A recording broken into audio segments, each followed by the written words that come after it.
আমাদের অরিজিনাল লড়াই BJP CPM কংগ্রেসের সাথে।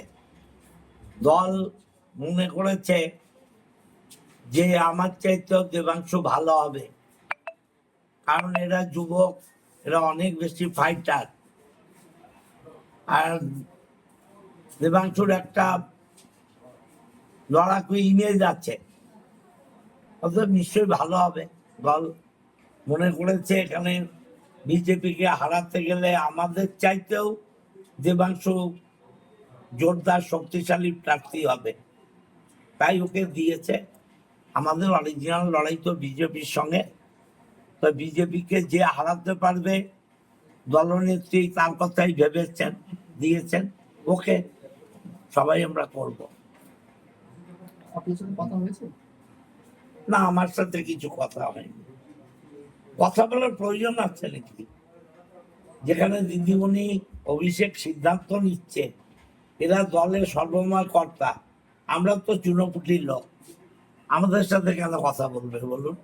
কোনো জায়গায় মনে হয়েছে যে আপনার খামতি ছিল এই বিধানসভায়? নিশ্চয়ই খামতি আছে, খামতি না থাকলে আমাকে দেবে না কেন?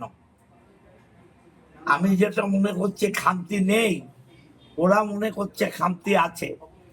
নিশ্চয়ই খামতি আছে, না হলে 3 বার দিল, এবার দিল না কেন? আচ্ছা, অসুবিধা নিশ্চয়ই কোথাও ছিল।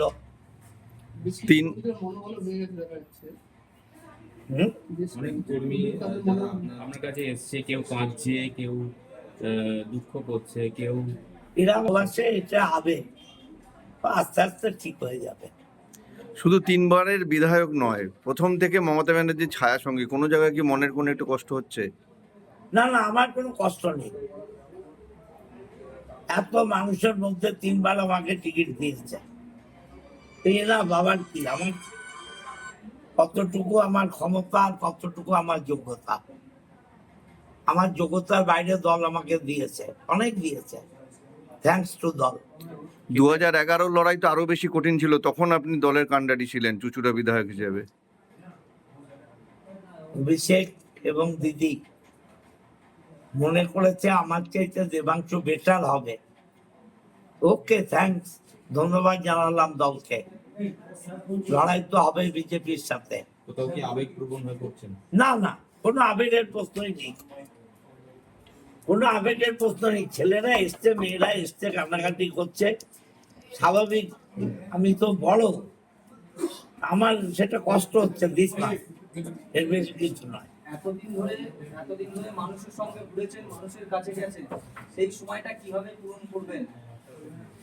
বই আছে, ক্লাব আছে, এই তো আমার সুইমিং ক্লাবের প্রেসিডেন্ট বাড়িতে এসে বসে আছে।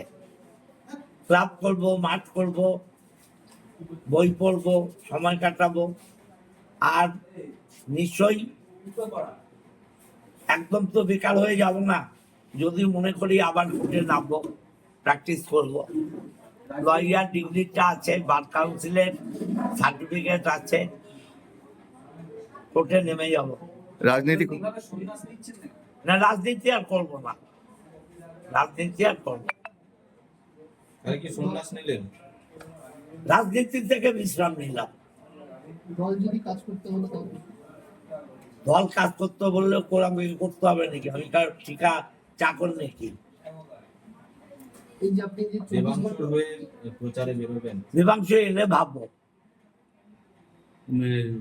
আমাদের হুগলির সাংসদ বহিরাগত, দেবাংশুও বহিরাগত, আমাদের জেলার কেউ নয়, আপনি জেলার ছিলেন, আপনাকে আচ্ছা, প্রশ্ন এটা তো করতে দল, হয়েছে। আমি তো দলের লোক, আমি তো নির্দল নই। আমার দলের সর্বময় কর্ত্রী মমতা ব্যানার্জি আর সর্বময় নেতা অভিষেক ব্যানার্জি। তারা যদি মনে করেন যে বাইরের লোক এনে এখানে উপকার বেশি হবে, উপকার তো পেয়েছে, রচনাকে এনে এসিড তো জিতেছে, আবার দেবাংশু আসবে, জিতবে, অসুবিধা কি আছে? যেখানে কল্যাণ বন্দ্যোপাধ্যায় সাংসদের ছেলেকে দেওয়া হয়েছে উত্তরপাড়ায়, আপনি দেখুন, আমি এসব নিয়ে দল যা ভালো মনে করেছে করেছে, আমি এখনো পর্যন্ত দল করছি, অতএব দল যেটা সিদ্ধান্ত নেবে সেটাই আমার সিদ্ধান্ত। যখন আমি বলবো দল আর করছি না, তখন অন্য কথা বলবো। তৃণমূল হয়ে প্রচার করবেন? হুম? বিধানসভা হলে তৃণমূল হয়ে প্রচার করবেন? দল করলে অবশ্যই প্রচার করতে হবে। তৃণমূল যদি করি তাহলে তৃণমূল হয়ে নিশ্চয়ই প্রচার করতে হবে।